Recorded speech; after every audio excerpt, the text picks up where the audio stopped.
Audiobook do livro Meu Caminho para a Rotary. Leitura de Gerson Aoki, associado ao Rotary Clube de Manaus, Distrito Industrial, governador do Distrito 4720, no ano rotário 2021-2022. Capítulo 30. Adeus, vovó. Depois da morte do vovô, terminei o ano em Princeton e voltei para passar o verão com vovó. Como é natural, ela se mostrava frequentemente pesarosa. Eu a via profundamente solitária, mas jamais se queixava. Perambulava pela casa mergulhada em perplexidade. Às vezes me pedia para acompanhá-la ao jardim, e quando o sol mergulhava no horizonte, pois ela gostava muito de apreciar as tardes e os crepúsculos ao lado das montanhas do oeste. Comentava encantada o metamorfosear das nuvens e a quase imperceptível sucessão das cores, desde o cinza escuro ao rosa claro, ao rosa, ao alaranjado, ao purpurino. Que beleza, Paul! Pode alguma coisa ser mais majestosa? É obra do Onipotente. Os ocasos me infundem conforto, consolo e paciência. Nada de mal poderá vir do que oferece espetáculos tão esplendorosos às suas criaturas. Raramente ela se referia a vovô, embora eu o sentisse sempre presente nela. Certa vez, falava dele num dos nossos vagares pelo jardim. Eis o que me disse. Eu fui feliz, Paul. Tive o amor constante do seu avô por mais de 60 anos. A maior bênção para qualquer mulher é ter o amor constante de um bom marido e bom pai dos seus filhos. Nossa vida não foi só um mar de rosas, é verdade. Foi uma luta contínua e tivemos a nossa dose de tristezas e dores. Perdemos 3 filhos. Tivemos momentos de desânimo e de não sentir o valor da vida, mas havia sempre tarefas a cumprir, deveres a obedecer. Havia o viver como o morrer, e ninguém poderá ser maior amparo para a mulher do que o seu próprio marido. Meus pensamentos foram os de seu avô e os dele foram os meus. Parece que eu estou morta pela metade de mim mesma. Paul, eu às vezes me pergunto se você está consciente do quanto você significou para o seu avô. Ele chegou a pensar que a sua vida fora um fracasso. Como você sabe, ele alimentava grandes esperanças para o seu pai e não regateu despesas e cuidados para a educação dele. O desapontamento que seu pai lhe deu despedaçou-lhe a alma, e então você providencialmente veio aqui para a nossa casa e as esperanças do seu avô ressuscitaram. Paul, você não pode falhar. Trabalhe duro e viva com honra e dignidade pela lembrança e pelo amor de seu avô. E depois, de um olhar triste e saudoso às cores do poente, ela voltou-se e, envolta no seu halo luminoso de bondade, entrou em casa. Esta não é a história da vida dos meus avós, mas apenas um testemunho para retratar o caráter da gente com quem eu vivi durante a minha infância em Nova Inglaterra e a extensão da gente daquela época. Não é uma autobiografia, mas apenas episódios da minha vida, da vida de muitos dos meus companheiros de infância que já se foram deste mundo. Ao invés de retornar a Princeton no outono, comecei a trabalhar na Sheldon Marble Company, em West Rutland. Eu tinha que levantar às 5 da manhã, tomar o desjejum, andar 1 milha até a empresa, acender as estufas, varrer o pó, enfim, deixar tudo em ordem para receber os diretores e empregados do escritório, e então começava o meu dia de trabalho como os demais empregados. E quando houvesse executado as ordens recebidas, procurar o que fazer. Antes do fim do ano do meu contrato de trabalho, eu subi de office boy a postos bem mais importantes. Foi uma experiência valiosa. Depois disso, vovó decidiu que o seu neto devia estudar direito. Durante os meus últimos dias em Wallingford, eu senti que estava no vestíbulo da vida e que o futuro encerrava uma enormidade de incertezas. Seria eu capaz de suportá-las e vencê-las, ou voltaria derrotado e humilhado como o papai? Havia, porém, uma diferença entre as nossas situações. Ele contava com o lar como abrigo, e eu, muito em breve, não o teria mais. A casa sagrada dos meus avós já se estava fechando, e jamais se abriria. Vovó fora viver os seus últimos dias na casa confortável de sua filha Melly, esposa de tio Jorge. Meu pai era dependente da tutela instituída por meu avô, e por mais alguma ajuda que vovó lhe dava. Ela tinha de pensar em tomar conta da minha própria vida, de ser autossuficiente. Talvez a cláusula intencional e oculta do testamento de meu avô fosse o estímulo que eu sentiria com a confiança dele na minha capacidade de cuidar de mim. Ele me proporcionara as mais aventurosas e felizes infância e adolescência que um jovem pode aspirar, e agora afirmava que tinha confiança no seu neto, sua criatura em educação. Sempre senti orgulho por essa confiança. Era um legado mais valioso e perene do que qualquer quantia em dinheiro. A proteção privilegiada que o trabalho duro e o sacrifício dos meus avós me proporcionaram resultaram não só numa educação para bom aproveitamento escolar e acadêmico, mas também para as vantagens da ordem e do império de respeito e de amor que reinava naquele abençoado lar. Sinto que meu avô infundiu-me alguma coisa da grandeza de que era revestido o seu espírito de tolerância.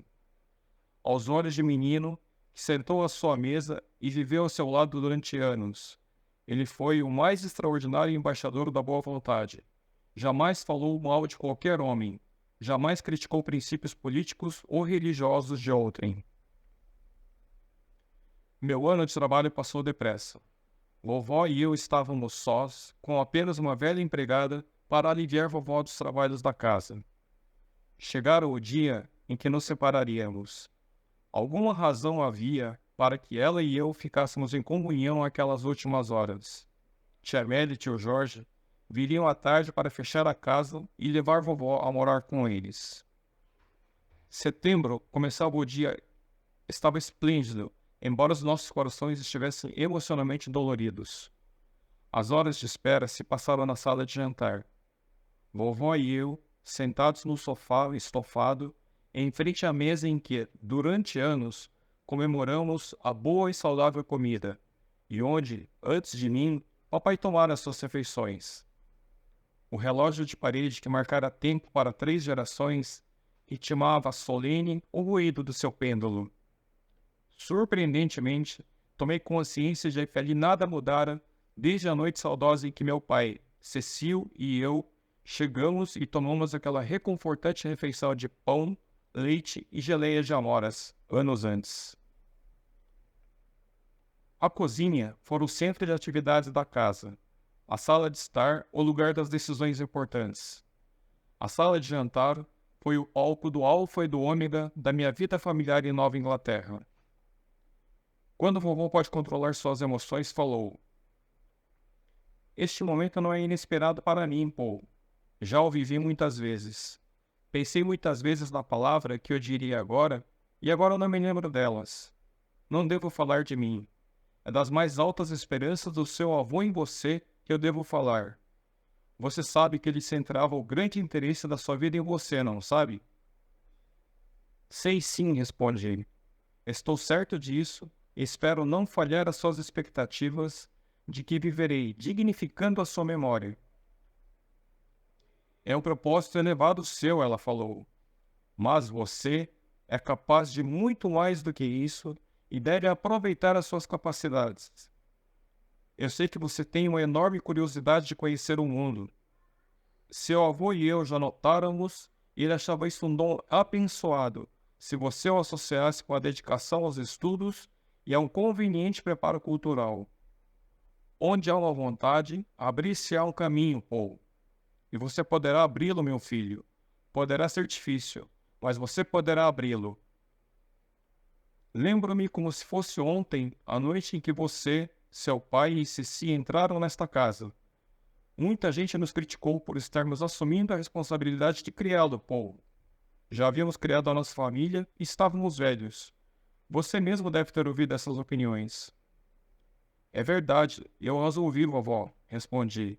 "Ouvi-as e, de certa forma, as achei judiciosas." "Não houve nada disso, Paul. Vá a essa ideia da sua cabeça. Ao invés de perturbar a nossa vida, você deu-lhe mais alegria e mais riqueza. Aqueles que, criados filhos, os viram afastarem-se, tiveram solidão na velhice. Quando o amor, a fonte do amor seca, não há razão para viver. A sua vinda aqui para casa foi dádiva da providência. Tivemos a quem dedicar afeição. As preocupações decorrentes são a realidade da vida. Muitas vezes pensei até que o injustiçado foi você por ter que viver aqui com dois velhos. Crianças precisam de irmãos e irmãs ao redor, mas você encontrou as companhias da sua própria escolha na cidade e supriu isso, o que lhe faltou. Com essas palavras, vovó abriu o coração. Olhando o relógio da parede, surpreendi-me por ver-me que já os seus ponteiros marcavam 11 horas. Eu só tinha 15 minutos para tomar o trem.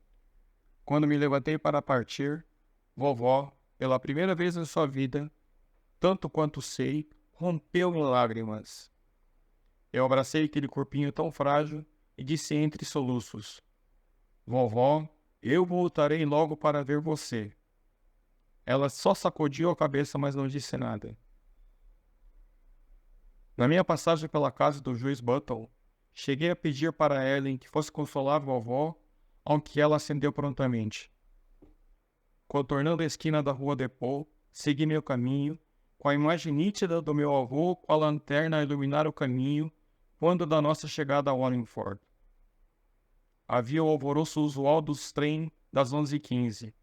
Lá me fui com a alma em tumulto, vendo passar objetos e lugares tão meus conhecidos e irem ficando distantes. Eu me sentia terrivelmente só. Vovó era a minha última guarida e a chave da porta giraria, fechando-a. Dentro em pouco. Recebi frequentes cartas da vovó, algumas das quais as conservo carinhosamente. Ela me contava todas as fases da sua vida na casa de Chemiel.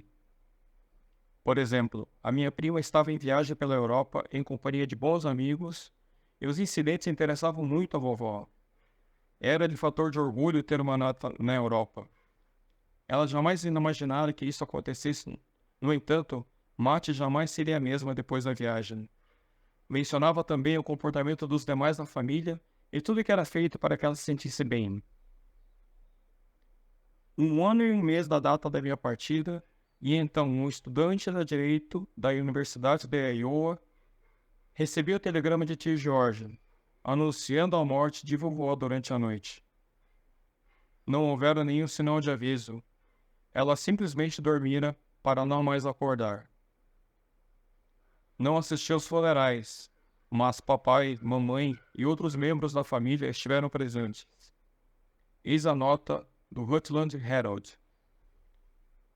Partiu para Wallingford o cortejo fúnebre dos restos mortais de Pamela Harris, viúva de Harold Harris de Wallingford e mãe da senhora George Fox dessa cidade.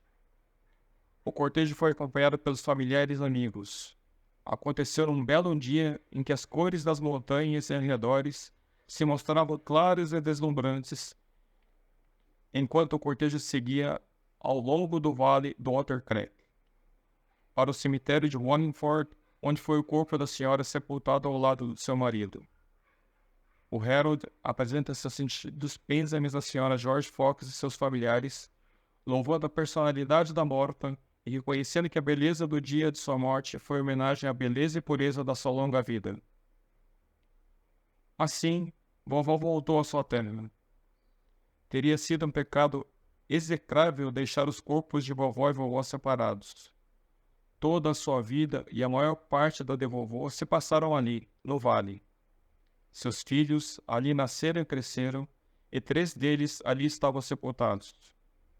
Durante a sua infância, vovó traquinava nas colunas ao redor e acima do local do cemitério Green Hill. Colhera flores e frutos das vizinhanças, e zelara no solo do cemitério do local onde jaziam suas criaturas queridas. A sepultura dos menores da família estão tão ao pé da colina que dela pode ouvir-se o marulhar na fonte da montanha. Aí estão os corpos de Frances número 1 e de Frances número 2, o da filha mais velha Mary Reed e do seu marido. Ao lado do túmulo dos Harris estavam os dos vizinhos, os Martinards, os Button, etc.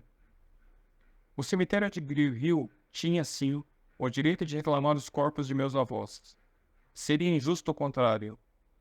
Nosso vale foi a concretização da ideia de paraíso de vovó. Vovó acreditava na ressurreição e, como ela sempre teve dificuldade de comunicar-se com estranhos, será uma bênção estar rodeadas de conhecidos ao soar a trompa do anjo Gabriel.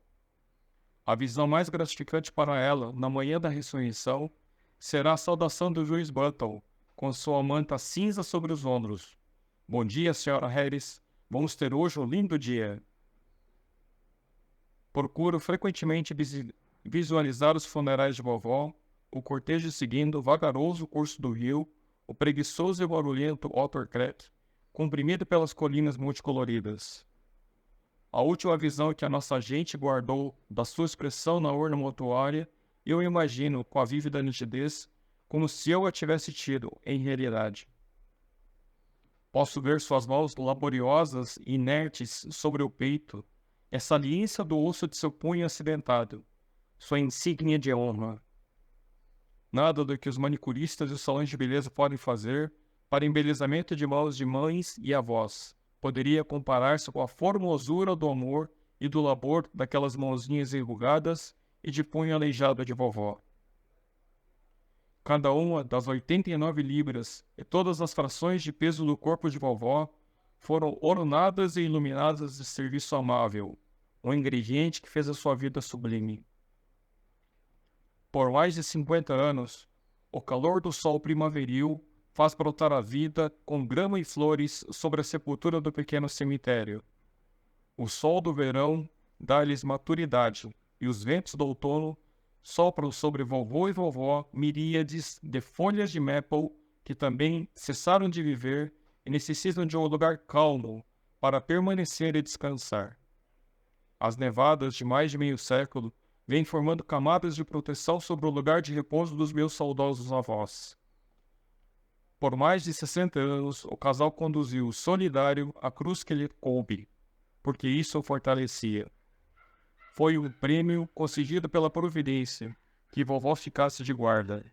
Havia muitas coisas pequeninas a fazer, e ela era quem poderia fazê-las. Vovô sem ela, por certo, morreria logo em seguida.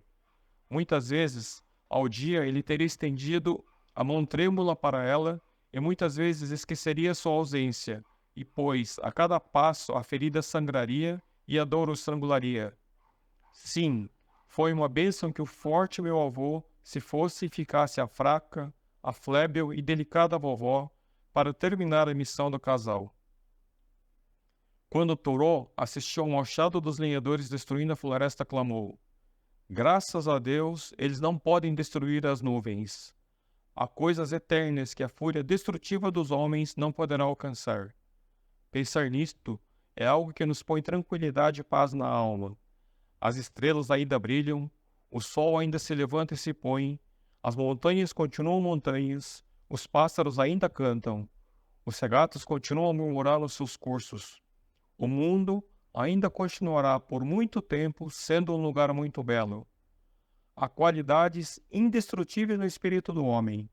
O amor de mãe é imortal, e mesmo roído pela terra, ele renascerá.